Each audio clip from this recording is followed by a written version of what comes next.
Olá, companheiros de aventura, tudo bem? Sejam bem-vindos a mais um Teorizando com Tsuki. Dessa vez um vídeo discutindo o que aconteceu no último capítulo de One Piece, né? Aquele desfecho que simplesmente o Kaido detonou com o Luffy com apenas um hit, né? O pessoal até fez zoeira com isso no Facebook, na internet, né? One Hit Man, e que o Kaido é o Saitama. Só sei que foi realmente humilhante. E eu vim nesse quadro Teotsukano discutir um pouco disso com vocês e o que pode acontecer no futuro, né? O Luffy perdeu, e agora? Que, por sinal, é um ótimo título para esse capítulo, né? Nesse capítulo não, esse vídeo. O Luffy perdeu e agora? Acho que vou colocar esse mesmo. Enfim, gente. Primeiro, é muito legal lembrar, eu até estava conversando com os meus chanceleres antes de fazer esse vídeo, que por alguma razão assim específica agora eles estão se chamando Calamidades, mas ok. E sobre essa derrota, né, que paralelo que eu podia fazer e tudo mais, e um dos meus chanceleres, o César, me colocou uma pontuação muito interessante, que na época teve tanta força como está tendo agora, que foi a luta do Luffy contra o Crocodile. Caso vocês não lembrem, embora é meio difícil, né? Foi bem épico. Na luta, o Luffy perdeu miseravelmente. Ele perdeu duas vezes, né? Ele perdeu quando ele foi atravessado pelo gancho do Crocodile. Depois ele perdeu com o Mizu Luffy, lá pro capítulo 200, né? Que é um dos capítulos centenários que a gente ficou mais... Hã? Enfim. E depois que ele finalmente conseguiu ganhar quando ele descobriu a fraqueza do Crocodile. Muito bem.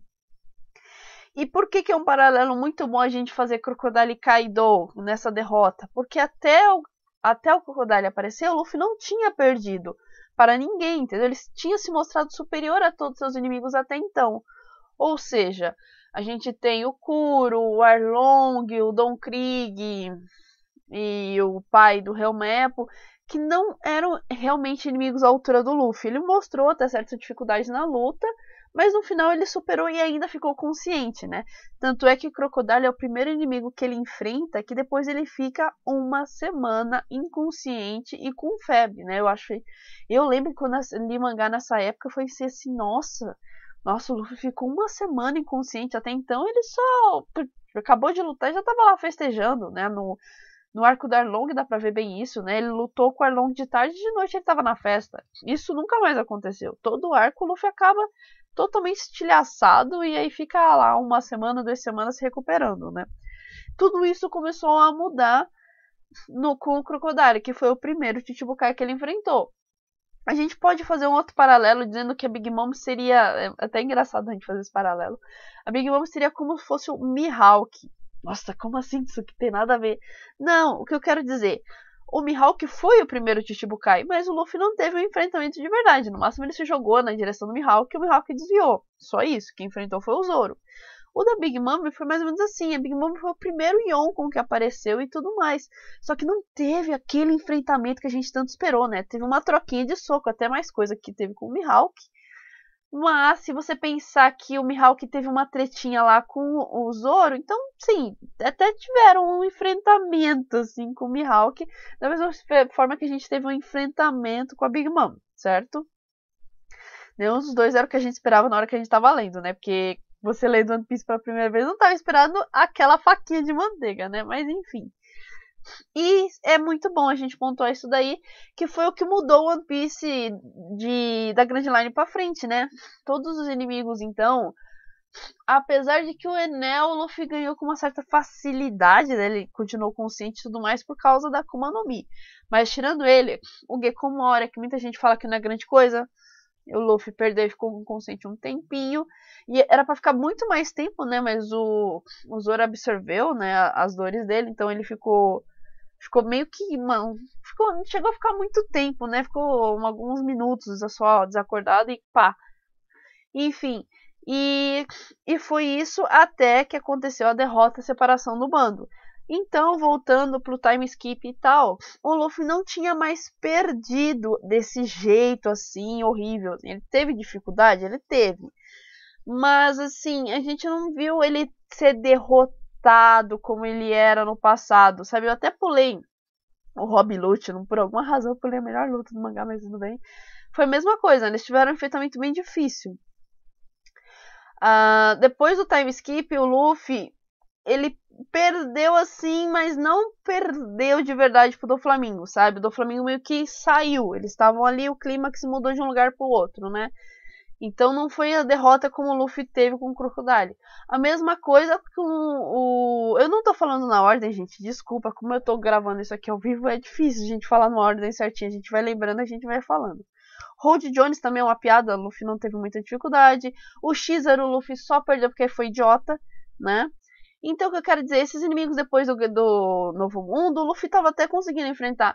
Mesmo o Katakuri, cara. O Katakuri o Luffy penou pra caramba, mas tava ali. Sabe, tava ali, a diferença tava uma pouca da outra. Aí você pode me dizer, mas o Katakuri se feriu pra poder dar chance pro Luffy e tal. Beleza, cara, mas mesmo assim, da mesma forma que eu falo com o Doflamingo, o Luffy tava ali, tava próximo da energia deles, entendeu? As batalhas de One Piece são bem orgânicas. Então, não necessariamente quem ganha é o mais forte. Eu acho que o Doflamingo era mais forte que o Luffy, também acho que o Katakuri se fosse só um pouquinho mais forte com o Luffy. Eu ainda acho que o Doflamingo era mais forte, não sei, eu ficava com essa impressão. Tem muita gente que hoje em dia acha que o Katakuri é mais forte, eu não tenho nada para me basear nisso, eu simplesmente acho que o Katakuri, o Doflamingo me dá uma ideia de um pouco mais de força. Deve ser por causa do estilo de luta e tal. De qualquer forma, tinha uma certa tranquilidade, muito entre aspas, porque o Luffy ainda tinha coisa para mostrar, ainda tinha os power-ups que ele não tinha revelado, né? O Gear 4 e tal. Até o Katakuri a gente descobriu um golpe novo.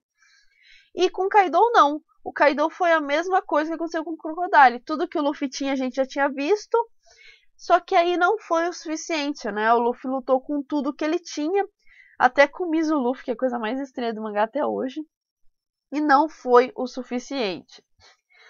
No caso de Alabasta, o Luffy ele se recuperou com a ajuda, que foi da Robin, né? E depois foi com a ajuda da própria água, né, que caiu em cima dele, e ele foi assim enfrentar o Crocodile depois de descobrir a fraqueza dele, que pode ser a mesma coisa que acontece com o Kaido, que a gente sabe que ele não é indestrutível, porque ele já foi derrotado 7 vezes. Eu achava no capítulo anterior que a fraqueza do Kaido seria a bebida. Pode ser ainda que seja, né? Mas ele é forte ainda assim com bebida, né? Então já é um problema. Mas agora eu começo a pensar que o Luffy não vai conseguir derrotar o Kaido sozinho. O que eu não me sentiria mal se fosse, assim, sabe? Juntar uma galera e todo mundo lutar junto.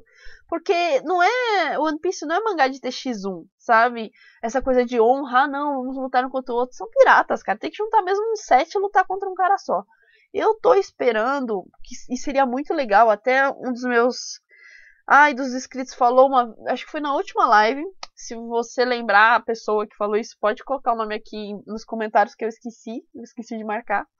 Que seria muito legal se o arco se finalizasse como foi em Thriller Bark, que foi o combo dos 9 chapéus de palha contra o Oz Jr., né? Aquele combo lindo, maravilhoso, assim, perfeito, que todos se unem para conseguir derrotar aquela coisa gigante. É mais ou menos isso que eu acho que o Kaido tá caminhando. E eu pessoalmente não acharia ruim, certo? Basicamente era mais ou menos isso que eu queria tratar para vocês, né? O que vai ser agora nessa questão do Kaido. E, né, que não é a primeira vez que o Luffy perde e tudo mais, que é só mais uma segunda-feira tranquila, basicamente sim, uma segunda-feira fraca. E o que vai acontecer depois disso, né? Fala assim, agora o Luffy tá caído, será que ele vai ser preso, será que não vai? Tem basicamente 2 possibilidades, né? Eu me detive mais tempo falando desses paralelos à luta do Luffy do que nessa parte, mas é pequenininha, é pouca coisa. Ou o LOL vai e ajuda o Luffy a escapar, o que seria razoavelmente fácil, levando-se em conta que talvez o Kaido ainda esteja bêbado. E o LOL tem a capacidade de fazer o room e tal, e trocar de lugar as coisas. Então ele pode jogar aquela coisa da pedrinha, trocar de lugar e tal, e sair com ele, vazar, certo? E nem é problema as ferimentos do Luffy, né? Que o LOL é médico, né? Tá cuidando mais do Luffy do que o Chopper. Enfim. E a segunda opção é ele ser preso e ficar onde está o Kid, que também não seria tão ruim, porque a gente teria mais participação do Kid e tal, aquela conversa dos dois todo estrupiado, e E eventualmente eles seriam resgatados e o Luffy, o Kid ia se juntar com a galera, né? Querendo ou não, ele ia se juntar com a galera. Seria a resistência, olha que tenso.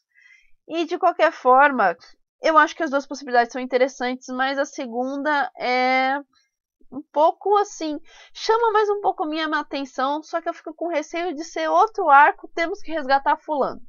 Que eu estou cansada de arcos, temos que resgatar fulano.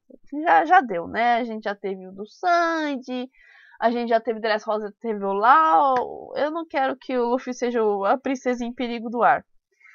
Mas é o que tá caminhando para ser, né? Uma última coisa que eu vou comentar com vocês antes de encerrar o vídeo é a Otama não morreu, ponto, acabou. Isso porque, primeiro, a One Piece, né, gente? Eu até ia fazer a separação de cena para esse final, mas eu acho que é pequeno. É One Piece, não tem como ela morrer. É muito estranho ter deixado ela no meio da estrada. Com certeza o mestre dela, o Tengu, vai achar ela. E outra coisa, a função da Akuma no Mi dela não foi desativada, gente. Na hora que o Luffy conversa com a Speed, ela ainda chama a Otama de mestre. E a gente sabe, né, com a triste cena do Corazon, que quando o usuário morre, né, a Akuma no Mi para de fazer efeito praticamente imediato, né? Praticamente imediato não, imediatamente. Então é isso, gente. Eu espero que vocês tenham gostado. Não se esqueçam de conferir aqui embaixo na descrição o link dos meus parceiros, meus companheiros, meus líderes de frota. Só um recadinho também, galera. Não temos mais caixa postal. Não temos mais caixa postal. Entendeu? Eu fechei ela, o prazo acabou e eu não renovei porque não valia a pena, de verdade. Eu preciso do meu dinheiro para fazer o TCC e não, foi um desperdício de tempo e é isso, né? Mas obrigada pela ajuda de vocês. E é isso, gente. Muito obrigada e nos vemos no mar.